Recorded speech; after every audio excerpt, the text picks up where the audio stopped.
আমরা পড়বো ABO antibody সম্পর্কে, অ্যান্টিজেন সম্পর্কে আমরা পড়লাম, এখন পড়বো এবিও অ্যান্টিবডি।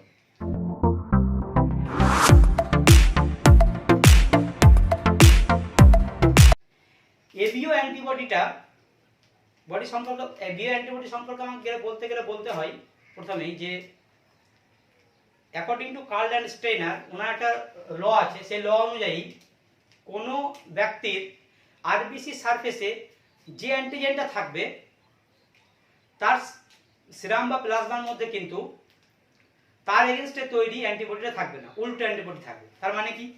তার মানে হচ্ছে এই যে এটা ধরো একটা মানুষের ব্লাড যার এ অ্যান্টিজেন আছে, এ অ্যান্টিজেন আছে, তাহলে এই মানুষটার প্লাজমার মধ্যে কিন্তু কোনো অ্যান্টি এ অ্যান্টিবডি কিন্তু থাকবে না, অ্যান্টি এ অ্যান্টিবডি কিন্তু থাকবে না। এর মধ্যে কি থাকবে? উল্টোটা থাকবে। কি থাকবে? Anti B antibody, anti B antibody থাকবে, এটা থাকবে। কি বললাম? যে একটা পার্টিকুলার একটা ইন্ডিভিজুয়াল যার ব্লাড গ্রুপ হচ্ছে এ, তার মানে তার আরবিসি সারফেসে এ অ্যান্টিজেন আছে, তাহলে তার প্লাজমার মধ্যে তার দেহে আমরা কখনোই অ্যান্টি এ অ্যান্টিবডি পাবো না, পাবো কি? তার ঠিক উল্টোটা, অ্যান্টি বি অ্যান্টিবডি। অনুরূপভাবে যদি কারোর ব্লাড গ্রুপ হয় বি, মানে তার বি অ্যান্টিজেন আছে, তাহলে তার আরবিসি সারফেসে আমরা পাবো anti A antibody, anti A antibody. এটা হচ্ছে কার্ল অ্যান্ড স্টেইনারের ল। ঠিক আছে? এবার কোন গ্রুপের দেহে কোন অ্যান্টিজেন থাকলে তার এগেইনস্টে কোন অ্যান্টিবডি থাকবে সেটা একটা ছকের মাধ্যমে আমরা জানার চেষ্টা করি।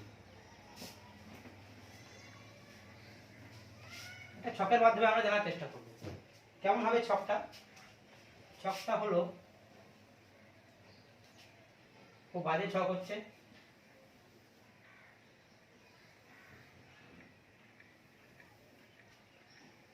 এটা হবে অ্যান্টিজেন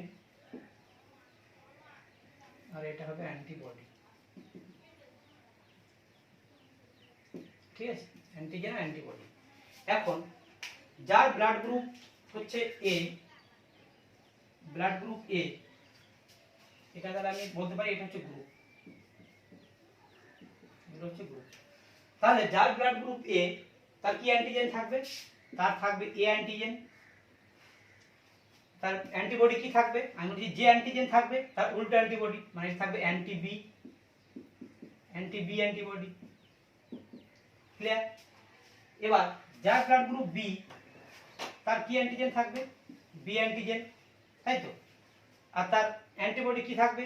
বি এর উল্টোটা এটা থাকবে, তাহলে এটা থাকবে অ্যান্টি এ অ্যান্টিবডি। এবার যার ব্লাড গ্রুপ এ বি, তার সারফেসে কি, আরবিসি সারফেসে কি অ্যান্টিজেন থাকবে? এ এবং বি দুটো অ্যান্টিজেনই থাকবে, এ অ্যান্টিজেনও থাকবে, বি অ্যান্টিজেনও থাকবে। তাহলে এর মধ্যে কোন অ্যান্টিবডি থাকবে? যেহেতু এর মধ্যে দুটো অ্যান্টিজেনই আছে, তাহলে এর মধ্যে কোনো অ্যান্টিবডি থাকবে না, নো অ্যান্টিবডি। এবার যার ব্লাড গ্রুপ ও, তার এখানে কিন্তু কোনো অ্যান্টিজেনই নেই, কোনো অ্যান্টিজেন, নো এ অ্যান্টিজেন, নো এ নো বি। ঠিক আছে? এর মধ্যে থাকবে কি? এর মধ্যে থাকে আমার H antigen, H antigen, H antigen থাকে। তাহলে যেহেতু এর মধ্যে এও নেই বিও নেই, তার মধ্যে এর মধ্যে তাহলে কি থাকবে? অ্যান্টি এ এবং অ্যান্টি বি, এই দুটোই নেই এখানে, তার মানে এর মধ্যে অ্যান্টি এ অ্যান্টিবডি থাকবে, অ্যান্টি বি অ্যান্টিবডিও থাকবে। ঠিক আছে? কিন্তু অ্যান্টি এইচ অ্যান্টিবডি থাকবে না, অ্যান্টি এইচ অ্যান্টিবডি থাকবে না, কারণ এর মধ্যে এইচ অ্যান্টিজেন আছে। ঠিক আছে? এইটা গেল একটা ছক। তাহলে আমরা বুঝতে পারলাম যে কার মধ্যে, কোন গ্রুপের মধ্যে কি, কোন গ্রুপের মধ্যে কোন অ্যান্টিজেন থাকে আর কোন অ্যান্টিবডি থাকে। এটা গেল ছকটা। ঠিক আছে? এবার এ বি ও পড়তে গিয়ে আরো একটা কনসেপ্ট আমরা পাই, যেটাকে আমরা বলে থাকি বম্বে ব্লাড, বলে থাকি বম্বে ব্লাড গ্রুপ বা বম্বে ফেনোটাইপ, বম্বে ফেনোটাইপ বলা। এটা আবার কি? এই যে টাইপের ব্লাড গ্রুপ, এটা প্রথম বম্বের কিছু অধিবাসীর মধ্যে পাওয়া গিয়েছিল, সেই থেকে নাম হচ্ছে বোম্বে ব্লাড গ্রুপ। এটাতে কি হয়, ও গ্রুপের সময় আমরা কি দেখছিলাম, ও গ্রুপের সময় দেখছিলাম যে এর মধ্যে এই সাবস্টেন্স তৈরি হচ্ছিল। এই সাবস্টেন্সটা তৈরি করছিল কে, এইখানে যে 9 নম্বর ক্রোমোজোমটা ছিল সে তৈরি করছিল। কিন্তু ও গ্রুপের ক্ষেত্রে 9 নম্বর ক্রোমোজোমের যে ফুকোজ ট্রান্সফারেজ তৈরি করার ফলে কিন্তু এই সাবস্টেন্স তৈরি হচ্ছিল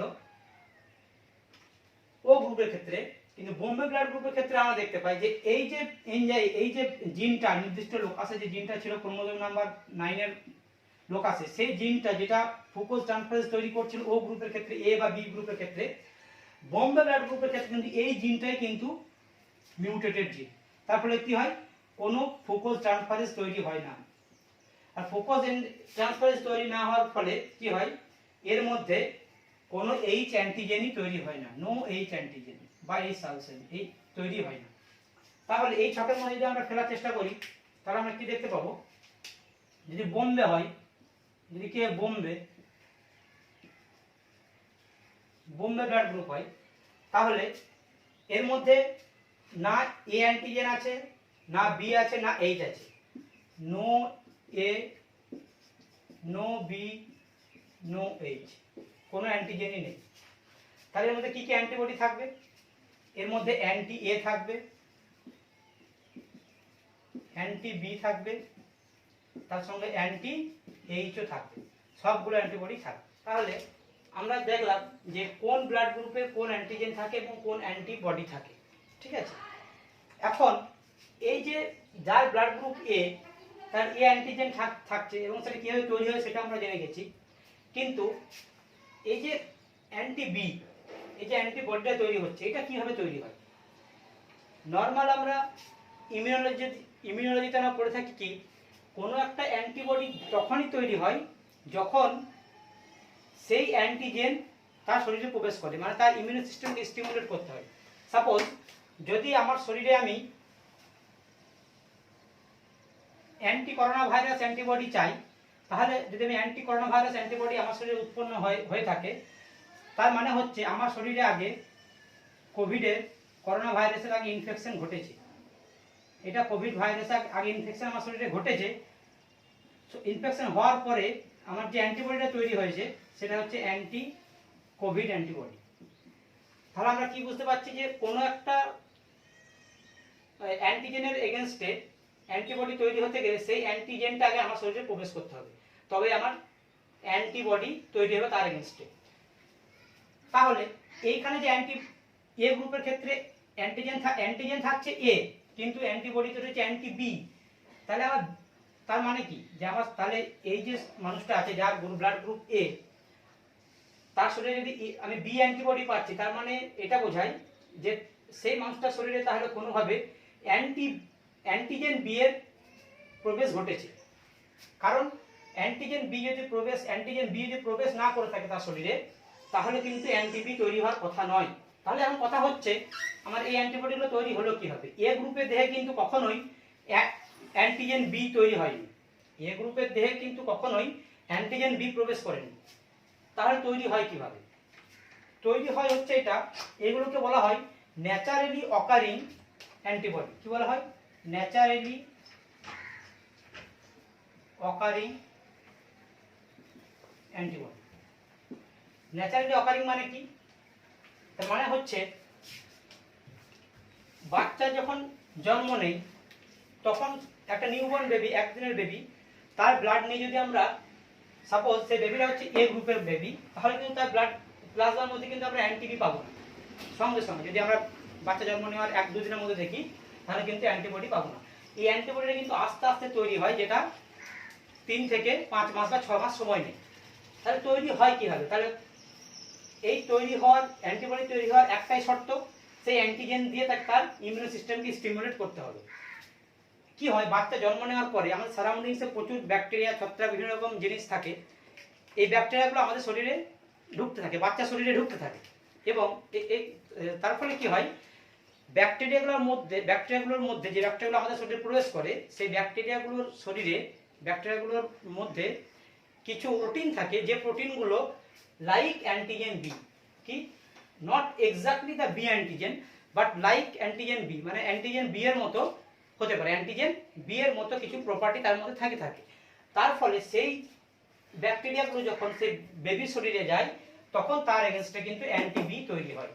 অনুরূপভাবে যদি কোনো বেবি ব্লাড গ্রুপ বি, ঠিক আছে, তার মধ্যে তার বি অ্যান্টিজেন আছে কিন্তু অ্যান্টিবডি পাচ্ছি অ্যান্টি এ, এটাও তাই। কোনো খাবারের মাধ্যমে বা আমার সারাউন্ডিংস থেকে কোনো ব্যাকটেরিয়া বাচ্চার শরীরে প্রবেশ করলে সেই ব্যাকটেরিয়াগুলোর মধ্যে যে প্রোটিন থাকে সেই প্রোটিনগুলোর নেচার হচ্ছে অনেকটা antigen B type, antigen A টাইপের, ঠিক আছে। সেই জন্য কি হয়, বি ব্লাড গ্রুপ বাচ্চা শরীরে অ্যান্টি এ অ্যান্টিবডি তৈরি হয়।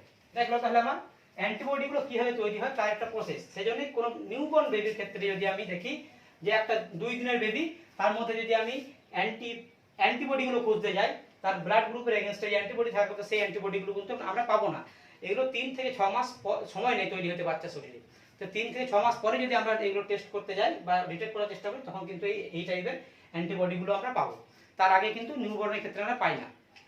বোঝা গেল কিভাবে আমরা এগুলো তৈরি হয় এবং কিভাবে স্টিমুলেট হয় বাচ্চার ইমিউন সিস্টেম, যার এগেনস্টে আমার অ্যান্টিবডি তৈরি হয়। ঠিক আছে, এটা গেল আমার অ্যান্টিজেন এবং অ্যান্টিবডি নিয়ে কথাবার্তা। এখন আমরা পড়বো ইউনিভার্সাল ডোনার এবং ইউনিভার্সাল রিসিপিয়েন্ট সম্পর্কে। আমরা সবাই জানি যে এ বি গ্রুপকে আমরা ইউনিভার্সাল ডোনার বলে থাকি, এ বি গ্রুপকে আমরা ইউনিভার্সাল রিসিপিয়েন্ট বলে থাকি এবং ও গ্রুপকে ইউনিভার্সাল ডোনার বলে থাকি। কেন বলে থাকি, কিভাবে, তার একটা প্রমাণ করার চেষ্টা করবো আমরা। কিভাবে আমরা বলতে পারি, ধরে নিচ্ছি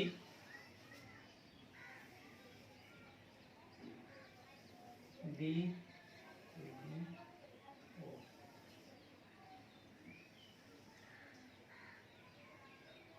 আমি এই দিকটা ধরে নিচ্ছি ডোনার, এই দিকটা কি ডোনার, ডোনার, আর এই দিকটা হচ্ছে রিসিপিয়েন্ট, রিসিপিয়েন্ট। এখন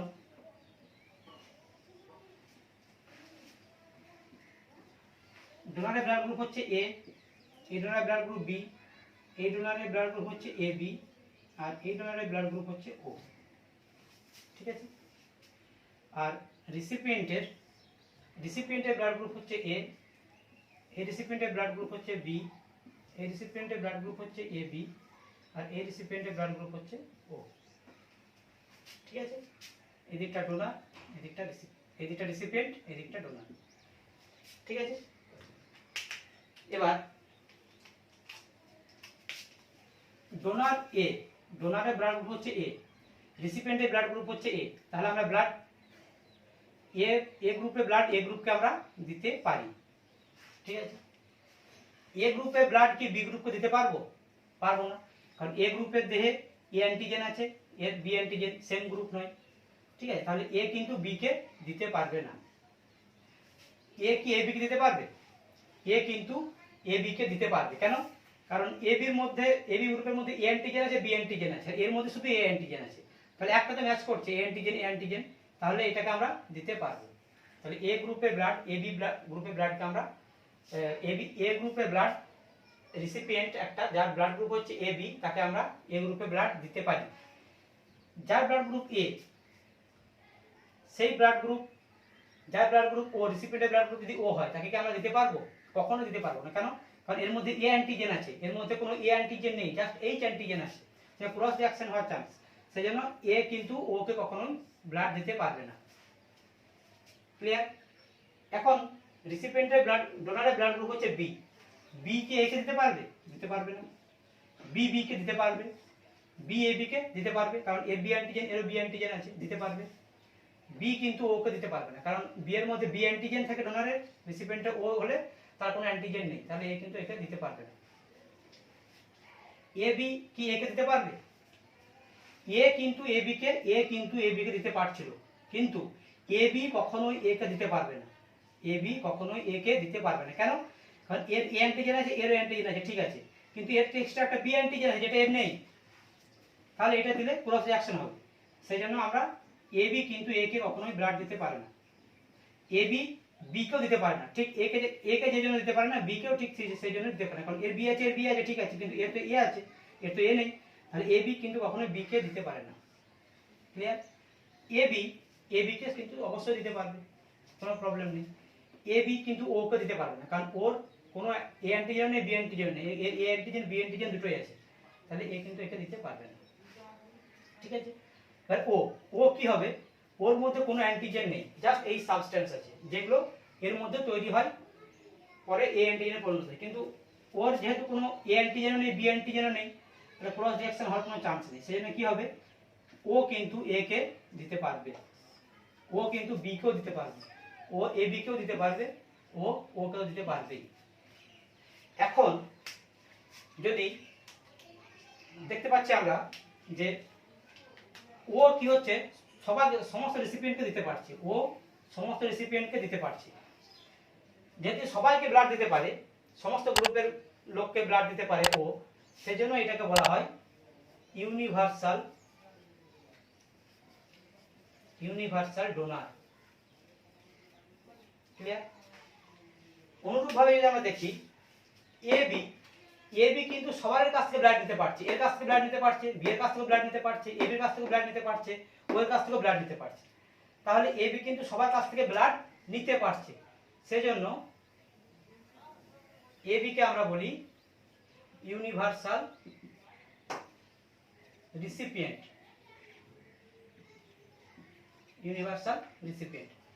তাহলে বোঝা গেল কেন আমরা ও কে ইউনিভার্সাল ডোনার বলি, কেন A B K universal recipient বলি, সেটা আমাদের নিশ্চয়ই সবার ক্লিয়ার হয়ে গেছে। এবার আমরা পড়ব যে এই যে ব্লাড গ্রুপ যে টেস্টগুলো হয় ল্যাবের মধ্যে, সেই টেস্টগুলো আমরা ব্লাড গ্রুপিং টেস্টগুলো আমরা কিভাবে করি। ঠিক আছে? ব্লাড গ্রুপের প্রসিডিওর সম্পর্কে আমরা পড়ব। ব্লাড গ্রুপের প্রসিডিওর পড়তে গিয়ে এই ব্লাড গ্রুপিং যেটা করা হয়, ব্লাড গ্রুপিং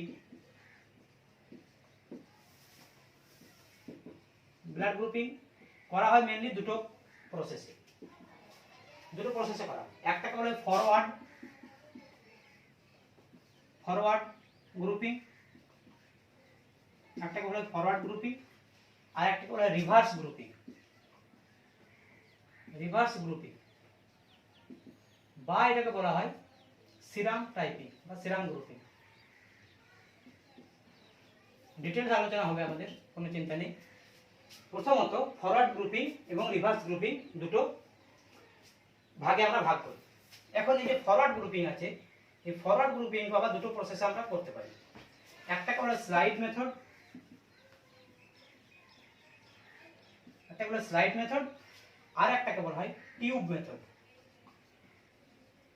এই দুটো প্রসেসে আমরা ফরওয়ার্ড ব্লাড গ্রুপিং করতে পারি। এটাও তাই, এটাও স্লাইড এবং গ্রুপ দুটো, স্লাইড এবং টিউব দুটো মেথডেই করতে পারি।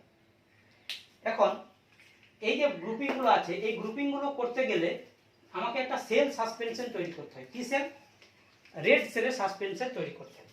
তাহলে ব্লাড গ্রুপিং প্রসেস জানার আগে আমাকে জেনে নিতে হবে যে আরবিসি সেল সাসপেনশন কিভাবে তৈরি করতে হয়। তাহলে সেল সাসপেনশন কিভাবে তৈরি করব আমি? সেল সাসপেনশন আমি ধরে নিলাম এটা 5% লাগে, কখনো আমার 10% লাগে। দুই রকম সেল সাসপেনশন তৈরি করতে হয়। 5% কখন লাগে? যখন টিউব মেথডে করি আমরা, বা ডিউ টেস্ট করি।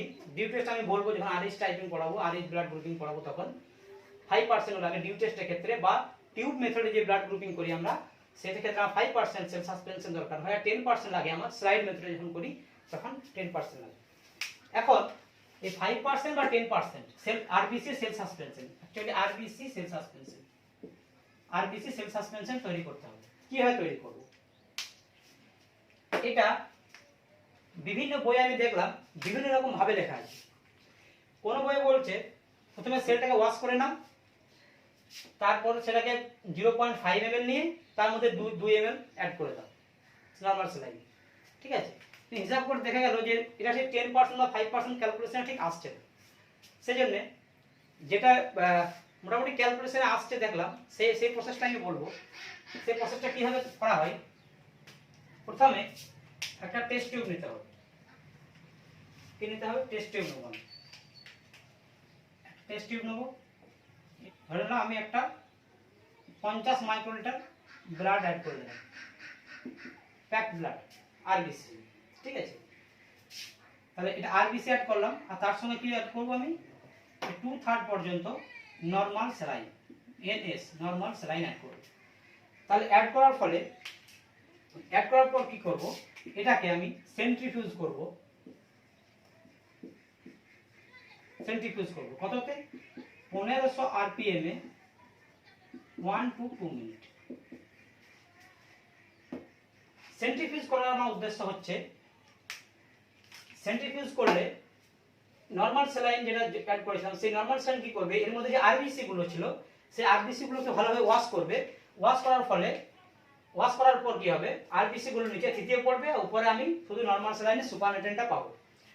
তারপরে কি করব, সুপারনেটেন্টটাকে আমি ডিসকার্ড করে দেবো, পরে সুপারনেটেন্টটা পাবো।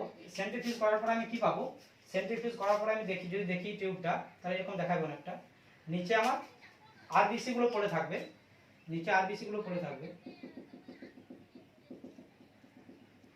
আমার আরবিসি থাকবে, আর উপরটাতে পুরোটাতে নরমাল স্যালাইন অ্যাড থাকবে, নরমাল স্যালাইনে ভর্তি থাকবে। ঠিক আছে, নরমাল স্যালাইনে ভর্তি থাকবে। এখন কি করব, আমি এটাকে এই সুপারনেটেন্টটা যেটা আছে, সুপারনেটেন্টটা এটা বলে সুপারনেটেন্ট, এই সুপারনেটেন্টটাকে আমি কি করব, ডিসকার্ড করে দেবো, শুধু আমার এই আরবিসি টুকু পড়ে থাকবে। এইভাবে আমি কভার করব 3 টাইমস।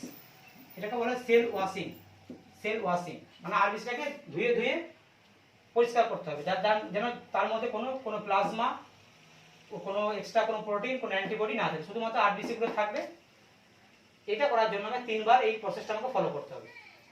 একবার নিলাম 50 মাইক্রোলিটার ব্লাড, তারপর 3/4 আমি ভর্তি করে দিলাম, সেন্ট্রিফিউজ করলাম, সুপারনেটটাকে ফেলে দিলাম, আবার ভর্তি করলাম, আবার সেন্ট্রিফিউজ করলাম, আবার সুপারনেটটাকে ফেলে দিলাম, আবার ভর্তি করলাম, আবার সেন্ট্রিফিউজ করলাম, সুপারনেটটাকে ফেলে দিলাম। এইভাবে 3 বার করার পর আমি একটা ওয়াশড সেল পাবো, যেটাকে বলা হয় ওয়াশড সেল, মানে এটা একটা একদম ধুয়ে দেওয়া সেল একটা, ঠিক আছে, এই সেলটা পাবো।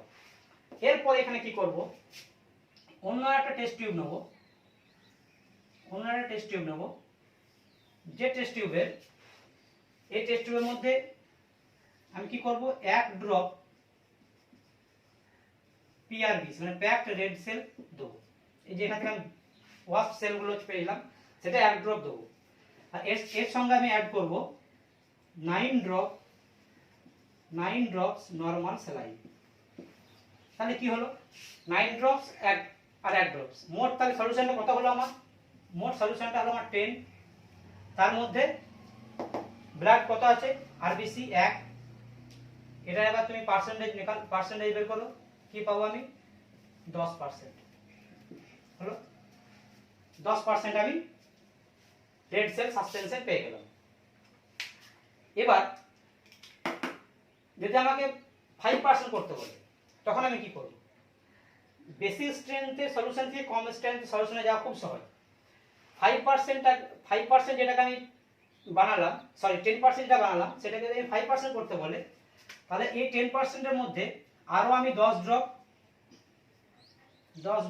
এনএস নরমাল স্যালাইন অ্যাড করে দেব। তাহলে এখন কত হলো, এখন 10 আর 9 19 ড্রপ আমার নরমাল স্যালাইন আর 1 ড্রপ ব্লাড। তাহলে টোটাল কত হলো, টোটাল হলো 20, তার মধ্যে 1 ড্রপ হচ্ছে ব্লাড। এটাকে পার্সেন্টেজ বের করলে আমার হবে 5%। বুঝা গেল? তাহলে আমার সেল সাসপেনশন তৈরি হয়ে গেল, একটা 5% এবং 10%। কিভাবে তৈরি করতে হয় সেই প্রসেসটাও আমি বলে দিলাম, ঠিক আছে। স্লাইড মেথডে আমরা ফরওয়ার্ড গ্রুপিং কিভাবে করি আমরা দেখব। স্লাইড মেথডে ফরওয়ার্ড গ্রুপিং কিভাবে করি, কি করব, আমরা একটা স্লাইড নেব, প্রথমে একটা স্লাইড নিলাম। এই স্লাইডের মধ্যে কি করব, আমরা ওই যে সেল সাসপেনশনটা আমরা পেয়েছিলাম, সেই সেল সাসপেনশনটা আমরা 1 ড্রপ অ্যাড করে দেবো এখানে। তাহলে সেল সাসপেনশন এখানে দেওয়া মানে কি, সেল সাসপেনশন দেওয়া মানে হচ্ছে এখানে অনেক আরবিসি থাকবে, তাই তো, এখানে আরবিসি থাকবে, এখানে আরবিসি থাকবে। 1 ড্রপ করে 2 জায়গায় নিয়ে নেব সেল সাসপেনশনটা, তাহলে এগুলো আরবিসি। এবার এর সঙ্গে আমি অ্যান্টিবডি অ্যাড করব, অ্যান্টি এ অ্যান্টিবডি, আর এর সঙ্গে যোগ করব অ্যান্টি বি অ্যান্টিবডি, এক ড্রপ। যতটা আরবিসি যোগ করেছিলাম এক ড্রপ, সেম এক ড্রপ করে অ্যান্টিবডি, একটা অ্যান্টি এ একটা অ্যান্টি বি। এবার তারপরে আমরা দেখব যে কোথায় কোথায় অ্যাগ্লুটিনেশন হচ্ছে। অ্যান্টি এ অ্যান্টি বি যোগ করলাম, দিয়ে সেটাকে একটু নাড়িয়ে নেবো, আমরা মিক্স করে নেবো, মিক্স করে একটু নাড়াবো। সেটিং করার পর আমরা দেখব যে কোথায় কোথায় অ্যাগ্লুটিনেশন হচ্ছে। ঠিক আছে, যদি দেখা যায়, যদি দেখি আমরা এইখানটাতে, এইটাতে অ্যাগ্লুটিনেশন হয়েছে, এইটাতে কিন্তু হয়নি, তখন আমরা বলবো এইটা হচ্ছে ব্লাড গ্রুপ এ। কেন কেন ব্লাড গ্রুপ এ বলবো? এই যে আরবিসি গুলো ছিল, এই আরবিসি গুলোর মধ্যে এটার সঙ্গে অ্যাগ্লুটিনেশন হয়েছে, এই আরবিসি গুলোর সঙ্গে অ্যান্টি এ অ্যান্টিবডি যোগ করার পর এটাতে অ্যাগ্লুটিনেশন হয়েছে। অ্যাগ্লুটিনেশন হয়েছে মানে কি, নিশ্চয় এর মধ্যে কিছু অ্যান্টিজেন ছিল, যেগুলো হচ্ছে এ অ্যান্টিজেন, যেগুলো হচ্ছে এ অ্যান্টিজেন। এবার এ অ্যান্টিজেন থাকার জন্য এর মধ্যে যখন আমি অ্যান্টিবডি অ্যাড করলাম, অ্যান্টি এ অ্যান্টিবডি, সেই অ্যান্টিবডিটা কি হবে, সেই অ্যান্টিবডিটা এসে কি হবে, এর সঙ্গে এর সঙ্গে এর সঙ্গে এর সঙ্গে এর সঙ্গে বাইন্ড করবে, অ্যান্টিবডিটা এসে, আচ্ছা এটা হচ্ছে আইজিএম টাইপের অ্যান্টিবডি। ঠিক আছে, এগুলো হচ্ছে আইজিএম টাইপের অ্যান্টিবডি। আইজিএম টাইপের অ্যান্টিবডি মানে কি হচ্ছে, এটাকে বলা হয় পেন্টাভ্যালেন্ট বা পেন্টামার বা ডেকাভ্যালেন্ট।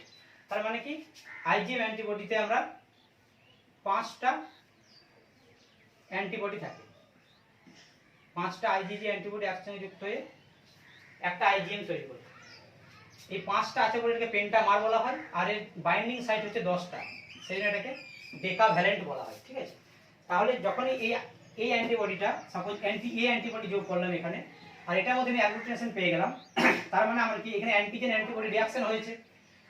অ্যান্টিজেন অ্যান্টিবডি রিঅ্যাকশন হওয়া মানে এই যে আরবিসি গুলো ছিল, সেই আরবিসির সারফেসে আমার এ টাইপের অ্যান্টিজেন ছিল, এ অ্যান্টিজেন গুলো আমার ছিল, সেজন্য এটা রিঅ্যাকশন হয়েছে।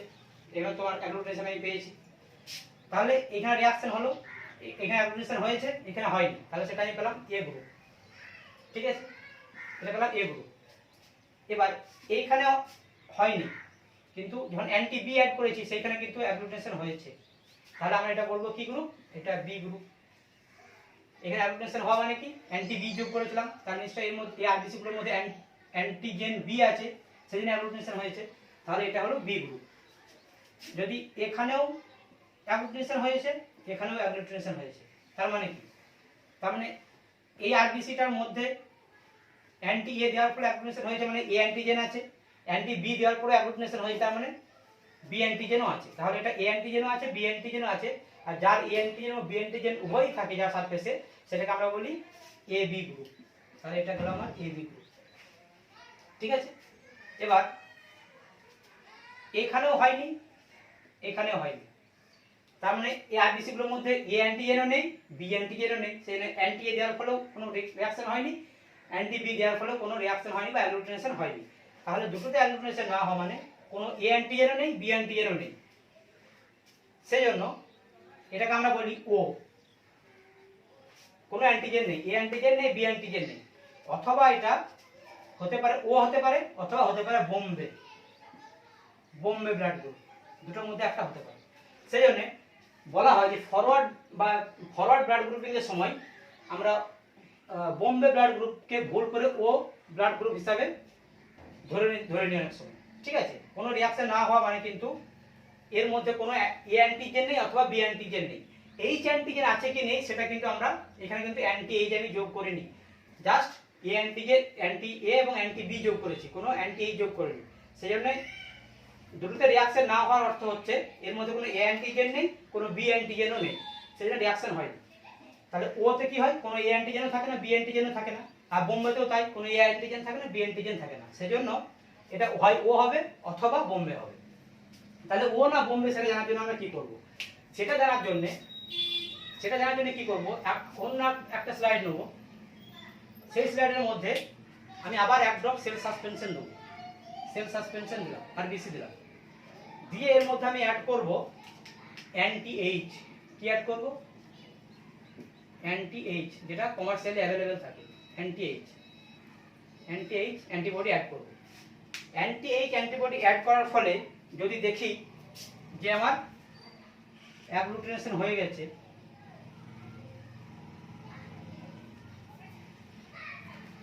অ্যাগ্লুটিনেশন হয়েছে, যদি অ্যাগ্লুটিনেশন হয়ে থাকে তাহলে কি বলবো যে অ্যান্টি এইচ অ্যান্টিবডি যোগ করার পরে অ্যাগ্লুটিনেশন হয়েছে মানে এই আরবিসি গুলোর সারফেসে এইচ অ্যান্টিজেন আছে, আর যার এইচ অ্যান্টিজেন থাকে সেটাকে আমরা বলি ও গ্রুপ।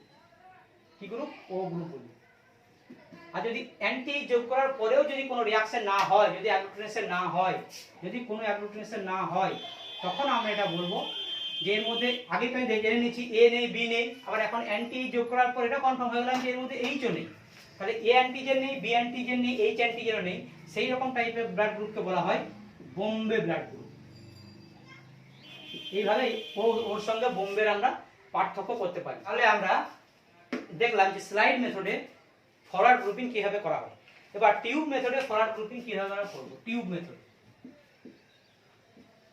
মেথডে ফরওয়ার্ড গ্রুপিং কিভাবে করব, ফরওয়ার্ড কিন্তু এটা ফরওয়ার্ড গ্রুপিং কিভাবে করব, কি করব আমরা প্রথমে টিউব নেব, দুটো টিউব নেব, টেস্ট টিউব নেব দুটো, দিয়ে এর মধ্যে 1 ড্রপ আরবিসি অ্যাড করব, মানে যেটা আর সাসপেনশন তৈরি করেছিলাম সেই সাসপেনশনের 1 ড্রপ, এখানে দেবো 1 ড্রপ, ঠিক আছে, এখানে 1 ড্রপ সেল সাসপেনশন দেবো, ঠিক আছে। দেওয়ার পরে কি করব, এর মধ্যে সেম 1 ড্রপ আমি কি অ্যাড করব, অ্যান্টি এ অ্যান্টিবডি যোগ করব, আর এর মধ্যে 1 ড্রপ অ্যান্টি বি অ্যান্টিবডি যোগ করার পর একটু নাড়িয়ে নিয়ে সেটাকে সেন্ট্রিফিউজ করব। সেন্ট্রিফিউজ কততে করব, 1500 আরপিএম এ 1 থেকে 2 মিনিট সেন্ট্রিফিউজ করে নেব। সেন্ট্রিফিউজ করার পর সেটাকে বের করে নিয়ে একটু আমরা এটাকে সাসপেন্সে যেটা আছে সেটাকে একটু আমরা নাড়িয়ে নিয়ে আমরা দেখার চেষ্টা করব যে কোনো ক্লাম্পিং বা অ্যাগ্লুটিনেশন হয়েছে কিনা, যদি হয়ে থাকে তাহলে কোনটাতে অ্যাগ্লুটিনেশন হয়েছে, ঠিক আছে। এবার যদি দেখি যে এইটাতে অ্যাগ্লুটিনেশন হয়েছে, এটাতে হয়নি, সরি এটাতে হয়নি, তার মানে কি আমরা বলবো, এটাতে হয়েছে এটাতে অ্যাগ্লুটিনেশন হয়নি, তার মানে আমরা বলবো এখানে অ্যান্টি এ যোগ করা ছিল, তাহলে এই আরবিসি সার্ভিসে এ অ্যান্টিজেন ছিল নিশ্চয়ই, তাহলে এটা হবে এ গ্রুপ। সেম ইন্টারপ্রিটেশনটা আগের গ্রুপের মতো, আগের স্লাইডের টেস্টের মতোই, এটাতে হয়নি, এটাতে অ্যাগ্লুটিনেশন হয়েছে, এটা গেল বি, এটাতে হয়েছে এটাতে হয়েছে এ বি, এটাতে হয়নি এটাতে হয়নি ও, অথবা বোম্বে।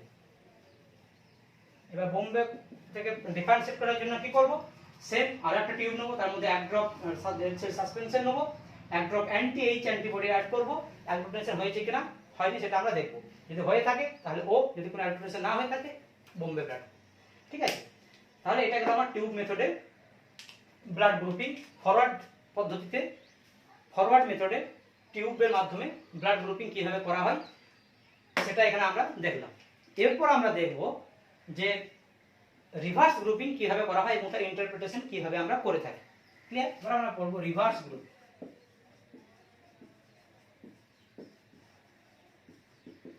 রিভার্স গ্রুপ, ঠিক আছে। রিভার্স গ্রুপিং করার নিয়ম হচ্ছে প্রথমে একটা স্লাইড নেব আমরা, স্লাইড নিলাম, এই স্লাইডের মধ্যে পেশেন্টের যে সিরামটা আছে, পেশেন্টের যে সিরাম, সেই পেশেন্টের সিরাম অ্যাড করব 1 ড্রপ, পেশেন্টের সিরাম 1 ড্রপ অ্যাড করব, এখানে 1 ড্রপ অ্যাড করব, এখানে 1 ড্রপ অ্যাড করব, পেশেন্টের সিরাম, এটা হচ্ছে পেশেন্টের সিরাম, বা এটাকে রিভার্স গ্রুপিংকে বা সিরাম গ্রুপিংও বলা হয়। সেখানে প্রথমে আমরা কি করতে হবে, পেশেন্টের সিরাম নিচ্ছিলাম, ফরওয়ার্ডে কি নিচ্ছিলাম, পেশেন্টের আরবিসি, ঠিক আছে, আর এটা নিচ্ছি আমরা পেশেন্টের সিরাম। ক্লিয়ার? সিরামের মধ্যে কি থাকে, অ্যান্টিবডি থাকে, আর আরবিসির মধ্যে কি থাকে, অ্যান্টিজেন থাকে। তাহলে এটা হলো আমার অ্যান্টিবডি মিডিয়েটেড, আগেরটা ছিল অ্যান্টিজেন মিডিয়েটেড, ঠিক আছে। এবার এটা করার পরে কি করব, আচ্ছা স্লাইডটা নিলাম, নেওয়ার পর এখানে এক ড্রপ দিলাম, আবার এখানেও কিন্তু এক ড্রপ পেশেন্টের সিরাম অ্যাড করলাম, 3 ড্রপ 3 জায়গাতে করব। দিয়ে এইটার মধ্যে আমি অ্যাড করব নন সেল, মানে নন এ সেল, মানে কি না আরবিসি অ্যাড করব, যে আরবিসিটার গ্রুপ হচ্ছে, আমি আগে থেকে জানা আছে আমার যে আরবিসিটার গ্রুপ হচ্ছে এ, মানে ওর আরবিসি সারফেসে এ অ্যান্টিজেন আছে, ঠিক আছে। আরবিসি সারফেসে এ অ্যান্টিজেন আছে সেরকম একটা সেরকম সেল আমি এক ড্রপ এর মধ্যে অ্যাড করব। আর এর মধ্যে কি অ্যাড করব, এর মধ্যে আমি নন বি সেল, মানে বি গ্রুপের সেল অ্যাড করব। আর এর মধ্যে আমি কি করব, নন ও সেল, ক্লিয়ার। এর মধ্যে আমি দেবো নন এ সেল, নন বি সেল, এর মধ্যে নন ও সেল, মানে আমি জানি যে এর যে সেলটা আমি দিচ্ছি আরবিসিটা সেটা হচ্ছে এ গ্রুপের, এটা বি গ্রুপের, এটা ও গ্রুপের, ঠিক আছে। এটা আমি আগে থেকে জানা আছে আমার নন সেল। এরপরে আমরা দেখব মিক্স করে নেওয়ার পর, আমি স্লাইডটাকে একটু সেটিং করে নেওয়ার পর আমি দেখব যে কোথায় কোথায় অ্যাগ্লুটিনেশন হয়েছে, কোথায় কোথায় হয়নি, ঠিক আছে।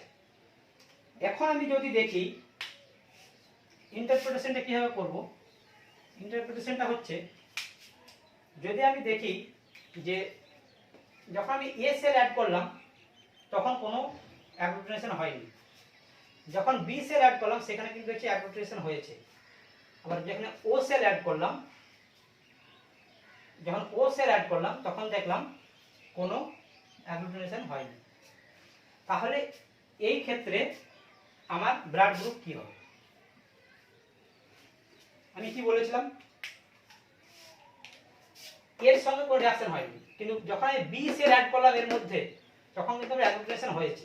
তার মানে কি, যে বি সেলটা অ্যাড করেছিলাম, তার যে বি সেলটা আমি অ্যাড করেছিলাম তার মধ্যে কি ছিল, তার মধ্যে আমার বি অ্যান্টিজেন ছিল, বি অ্যান্টিজেন ছিল, এটা বি অ্যান্টিজেন, বি অ্যান্টিজেন ছিল। এখন এই বি অ্যান্টিজেন যুক্ত সেলটা যখনই আমি এই সিরামটার মধ্যে অ্যাড করলাম তখন কিন্তু অ্যাগ্লুটিনেশন হলো। তার মানে কি, তার মানে হচ্ছে এই যে সিরামটা আছে এই সিরামে অ্যান্টি বি অ্যান্টিবডি আছে, কিছু অ্যান্টিবডি আছে যেগুলো হচ্ছে anti B antibody, anti B antibody আছে। তাহলে অ্যান্টি বি অ্যান্টিবডি থাকার কারণে কিন্তু যখন আমি বি অ্যান্টিজেন যুক্ত সেল অ্যাড করলাম তখন কিন্তু রিঅ্যাকশন আমরা বা অ্যাগ্লুটিনেশন দেখতে পেলাম। এখন ইন্টারপ্রিটেশনের ক্ষেত্রে আমরা তাহলে কোন গ্রুপে ব্লাড, এটা সিরাম নিয়েছিলাম, তাহলে সিরামের মধ্যে অ্যান্টি বি অ্যান্টিবডি থাকে কোন কোন গ্রুপের ব্লাডের ক্ষেত্রে, অ্যান্টি বি অ্যান্টিবডি থাকে এ গ্রুপের ব্লাডের ক্ষেত্রে। তাহলে কি, এই যে পেশেন্টের সিরামটা নিয়েছিলাম যার সিরামের মধ্যে অ্যান্টি বি অ্যান্টিবডি আছে সেটা যখন জানতে পারলাম তখন সেটা হবে এ গ্রুপ, ঠিক আছে। এখন এইটাতে অ্যাগ্লুটিনেশন হলো এ সেল অ্যাড করার ফলে, বি সেল অ্যাড করার ফলে কোনো অ্যাগ্লুটিনেশন হয়নি, এটা অ্যাড করার ফলে কিন্তু কোনো অ্যাগ্লুটিনেশন হয়নি। তখন আমরা কি বলবো, এটার সঙ্গে অ্যাগ্লুটিনেশন হয়েছে মানে কি, এ সেল অ্যাড করার ফলে অ্যাগ্লুটিনেশন হয়েছে, তার মধ্যে তার মানে কি এই প্লাজমাটার মধ্যে বা সিরামটার মধ্যে আমার অ্যান্টি এ অ্যান্টিবডি আছে, আর অ্যান্টি এ অ্যান্টিবডি থাকে বি গ্রুপে ব্লাডে, তাহলে এটা হলো আমার বি গ্রুপ, ঠিক আছে। এবার দেখা গেল যে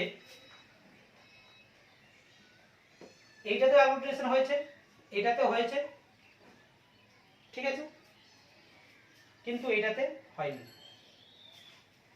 তার মানে এই সিরামটা নিয়েছিলাম যে পেশেন্টের, সেই পেশেন্টের সিরামের মধ্যে অ্যান্টি এ আছে, অ্যান্টি বিও আছে, ঠিক আছে, এটাতে হয়নি। তার মানে কি, তার মানে কোনো অ্যান্টি এইচ অ্যান্টিবডি কিন্তু এর মধ্যে নেই, অ্যান্টি এইচ অ্যান্টিবডি কিন্তু এর মধ্যে নেই।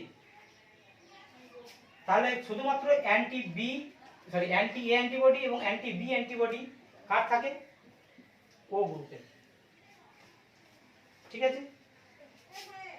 আবার তারা এটাতেও নেই, এটাতেও অ্যাগ্লুটিনেশন হয়নি, এটাতে অ্যাগ্লুটিনেশন হয়নি, তখন আমরা এটাকে কি গ্রুপ বলবো, এটাতে অ্যাগ্লুটিনেশন হয়নি মানে কি, কোনো অ্যান্টি এ অ্যান্টিবডি নেই, অ্যান্টি বি অ্যান্টিবডি নেই, আবার অ্যান্টি এইচ ও অ্যান্টিবডি নেই, তাহলে অ্যান্টি বিও নেই, অ্যান্টি এও নেই, অ্যান্টি এইচও নেই, এই টাইপের ফাইন্ডিংস কোন গ্রুপের ব্লাড গ্রুপের মধ্যে থাকে আমরা জেনেছি এ বি এর মধ্যে, কারণ এ বি যার ব্লাড গ্রুপ তার মধ্যে, ঠিক আছে। আরেকটা ফাইন্ডিংস আমরা দেখতে পেলাম যে এটাতেও রিঅ্যাকশন হয়েছে, এটাতে অ্যাগ্লুটিনেশন হয়েছে, এটাতে হয়েছে।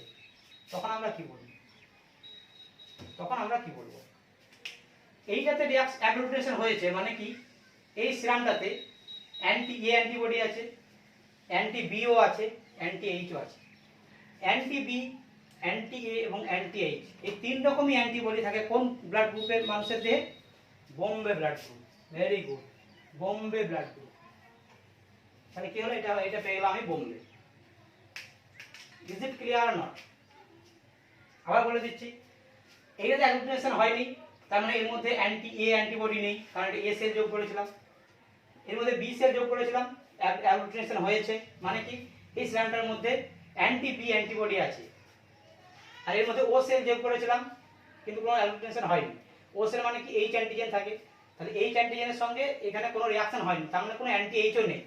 তাহলে শুধুমাত্র আছে কি অ্যান্টি বি অ্যান্টিবডি আছে। আর অ্যান্টি বি অ্যান্টিবডি থাকে আমার কার দেহে? এ গ্রুপের ব্লাড গ্রুপ যাতে তাদের সিরামের মধ্যে বা প্লাজমার মধ্যে অ্যান্টি বি অ্যান্টিবডি থাকে। এটাও তাই, এদের রিঅ্যাকশন হয়েছে মানে কি অ্যাগ্লুটিনেশন হওয়া মানে এই সিরামটাতে অ্যান্টি এ অ্যান্টিবডি আছে, কারণ এ সেল যোগ করেছিলাম। এটাতে কোনো রিঅ্যাকশন অ্যাগ্লুটিনেশন হয়নি, তার মানে এটাতে কোনো অ্যান্টি বি অ্যান্টিবডি নেই। আর এটাতে রিঅ্যাকশন হয়নি, তার মানে এটাতে কোনো অ্যান্টি এইচ অ্যান্টিবডি নেই। ক্লিয়ার? এরকম ফাইন্ডিংস আমরা কার পাই? বি গ্রুপের ক্ষেত্রে। অনুরূপভাবে অ্যান্টি এদের রিঅ্যাকশন হয়েছে, তার মানে এর মধ্যে অ্যান্টি এ আছে, এর মধ্যে অ্যান্টি বি আছে, কিন্তু কোনো অ্যান্টি এইচ নেই। ঠিক আছে, অ্যান্টি আর অ্যান্টি বি থাকে কিন্তু অ্যান্টি এইচ থাকে না কার? ও। নেক্সট হচ্ছে এর সঙ্গে রিঅ্যাকশন হয়েছে মানে এই প্লাজমাটার মধ্যে বা সিরামটার মধ্যে অ্যান্টি এ আছে, অ্যান্টি বিও আছে, অ্যান্টি এইচও আছে। অ্যান্টি এ, অ্যান্টি বি এবং অ্যান্টি এইচ আগের ক্লাস আমি যে ছকটা করেছি সেই ছকটা দেখলে তোমরা বুঝতে পারবে যে ওখানে লেখা আছে যে বোম্বে ব্লাড গ্রুপে একমাত্র অ্যান্টি বি, অ্যান্টি এ এবং অ্যান্টি এইচ তিন রকমেরই অ্যান্টিবডি থাকে। তাহলে তিনটাতে রিঅ্যাকশন করা মানে হচ্ছে সেটা হচ্ছে বোম্বে ব্লাড গ্রুপ। এটা হচ্ছে ব্লাড গ্রুপিং এর রিভার্স প্রসেস। ঠিক আছে, স্লাইড মেথডে রিভার্স গ্রুপিং এর প্রসিডিউর হচ্ছে এইটা, এবং এইভাবে এটা ইন্টারপ্রিটেশন করতে হবে। আশা করি সবারই এটা ক্লিয়ার হয়ে গেছে। যদি এই সমস্ত ক্লাস সম্পর্কে আরো কোনো জিজ্ঞাসা থাকে তাহলে নিচে কমেন্ট বক্সের মধ্যে তোমরা জানাবে আমাকে, যতটা সম্ভব আমি রিপ্লাই করার চেষ্টা করব।